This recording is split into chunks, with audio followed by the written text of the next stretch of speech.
댓글 질문으로 올라오는 것 중에 구혜빈 단장님의 말에 공감한다면서 질문해 주신 분이 계신데요. 수익 창출의 예시로 키트 판매 재료 등을 얘기해 주셨는데 이 외에도 지속 가능한 프로젝트를 위해 혹시 필요한 자원들을 어떻게 확보하고 계신지 궁금합니다. 저희는 사실은 중간 지원 조직 소속에서 펩시티 프로젝트를 계속해서 시민들에게 지원을 해줄 수가 있었고, 아마 지금도 계속해서 이노베이션 팹랩에서는 시민 프로젝트 팀들을 지원을 하고 있는 걸로 제가 또 알고 있습니다. 이제 반면에 이제 협동조합 같은 경우는 계속해서 이제 컨텐츠 개발 R&D 쪽에 좀 초점을 맞추고 있습니다. 저희가 최근에 했던 예를 들면 이제 소재, 시민들이 참여해서 대안 소재를 만드는 프로젝트, 그다음에 그런 시민 실험실, 이런 것들을 이제 컨텐츠를 기획을 하는 그런 이제 연구 용역이라고 해야 되죠? 연구 용역이라던가 아니면 이제 어떤 사람들이 무언가 이제 맞춤형 개발 제작, 예를 들어 킥보드 주차장이라던가 이런 것들을 할 때 이제 연결을 해주거나 아니면은 기획에 참여하거나 아니면은 제작에 참여하거나 하는 식으로 하면서 이제 반면에 이제 그런 펩시티 활동들을 같이 정보 제공을 하고 공유를 하고 플랫폼을 여는 그런 일들을 동시에 하고 있다고 보시면 될 것 같습니다. 그리고 사실 저희가 오늘 이제 기후 위기와 스마트 시티 자원순환 이야기 했는데, 스마트 시티가 사실은 좀 저희가 생각하는 기존의 언론에서 접했던 개념과는 다르다는 생각이 들어요. 그래서 이거는 지금은 시간이 부족해서 개념 정리를 하기는 어려울 것 같은데, 지역에서 스마트 시티를 어떻게 시민들이 고민하고 상상해야 하는 것인가라는 좀 이런 공론장을 만들면 좋겠다라는 생각이 들고요. 이 질문을 해보고 싶습니다. 스마트 시티를 이제 이야기했는데, 기후위기에는 어떤 유형의 스마트 시티가 지속 가능할까? 사실 이 고민을 안 할 수가 없을 것 같거든요. 조금 어려운 질문이었을 것 같은데, 네, 이렇게 짧게 한마디씩 해주시면 좋을 것 같습니다. 기후위기에는 어떤 유형의 스마트 시티가 지속 가능할까? 이 스마트 시티가 필요한 것인지 스마트 시티즌이 필요한 것에 대한 고민과 해답을 좀 같이 찾아가는 게 제일 중요할 거라고 생각을 합니다. 이 기후 위기에 대응을 하는 게 이 소수가 설계해 놓은 소수의 디자인으로 도시를 바꿔놓은 것이 과연 장기 지속적으로 기후 변화를 해결할 수 있는지, 아니면 실질적으로 주민에게 역량과 권한을 줘서 우리들의 손으로 직접 설계하고 바꿔나가는 것이 더 지속 가능할 것인지에 대해서, 네, 우리에게는 이미 충분히 쉬운 도구와 접근 가능한 도구들이 굉장히 많거든요.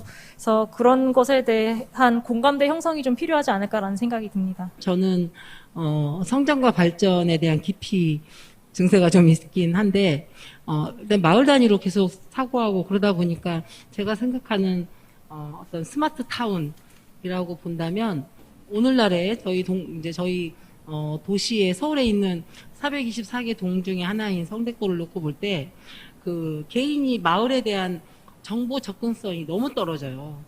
그래서 결국은 데이터라든지 네트워크, 인공지능 얘기를 하지만, 사실 내가 우리 동네에 대한 정보를 얼마나 알고 있나. 그러니까 기후위기가 어떤 형태로 올지 알 수가 없어서 지금 무서운 거잖아요.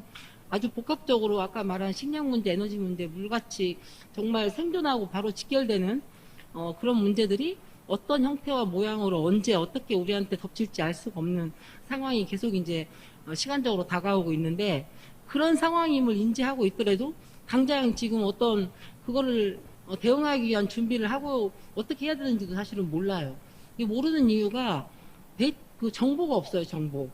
그러니까 그런 상황이 갑자기 닥쳤을 때 우리 마을에서 가장 위험한 사람은 누구인가, 그리고 어느 지역이 위험한가, 홍수든 가뭄이든 어떤 폭설이든 어떤 상황에서 어디가 가장 취약한가, 그리고 그런 상황이 발생했을 때 나의 역할은 무엇인가. 어느 이제 전안 마을에 사인을 보니까 마을에 사인이 있어요. 그래서 오다 가다 오케이라고 편말이 붙어 있으면 그 집은 괜찮은 거예요. 근데 누군가가 헬프라고 편말을 바꿔놓으면 이제 가면서 사람들이 그 집을 두드려 보는 거죠.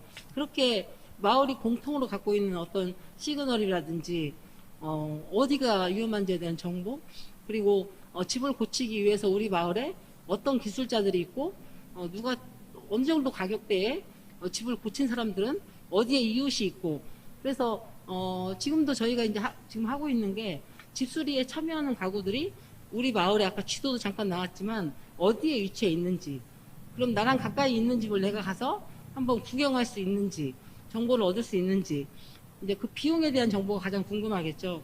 그런 것들이 지불한 사람들로부터 주고받으면 기술자들의 어떤 인건비나 이런 것들을 표준화시킬 거 없이 마을의 가격대가 형성된다고 생각을 해요. 그래서 저는 이제 기후위기에 글쎄 저는 어떤 4차 산업혁명이든 뭐든 빅데이터든 이런 개념이 아니라 우리나라의 우리 마을에 다양한 정보들이 쌓이고 그 정보에 누구라도 접근할 수 있고 위기 상황에서 그 정보가 지역에 있는 주민들을 좀 더 이롭게 할 수 있는 이제 그런 것들이 스마트 타운이지 않을까. 그리고 그 안에 굉장히 내가 스마트하게 변화해야 되는 것보다는 그런 것들이 굉장히 자연스럽게 이루어지고 공감하고 협력하는 것들이 된다면 그게 가장 이상적이지 않을까 생각합니다. 그 스마트 시티가 과연 살기 좋은 마을일까?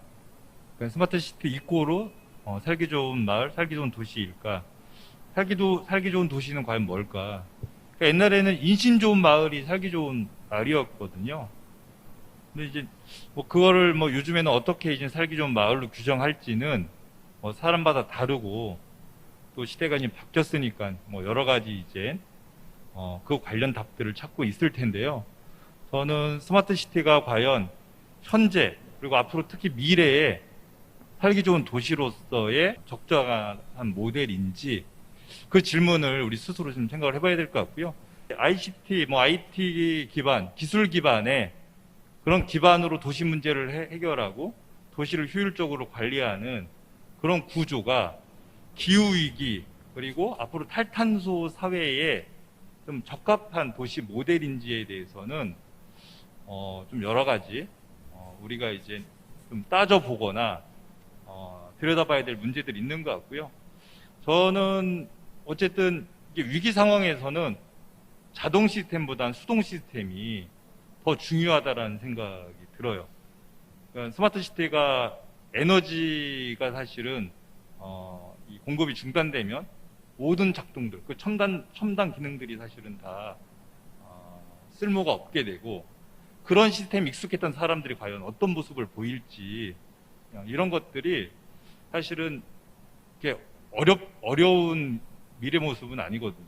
그래서 결국에는 우리 사람 옆에 있는 가족과 이웃, 우리 같은 우리 시민들이 우리가 봐야 될 부분이지 기술과 이 시스템이라는 거는 어떤 보조적 수단이나 우리가 그거를 민주적으로 통제하고 활용할 때 그 기능과 그 가치가 의미 있는 것이 아닌가. 그래서 앞으로 스마트 시티도 저는 긍정적으로 바라봐야 될 부분들은 있다고 생각합니다. 하지만 전제는 민주적인 통제나 민주적인 어떤 그 관리 그리고 탈탄소 사회에 맞는 모델로서의 진화 이런 것들이 전제되지 않으면 스마트 시티는 단순히 어떤 공공기업이나 대기업의 그냥 사업 모델로 그칠 가능성이 있지 않을까라는 생각을 합니다.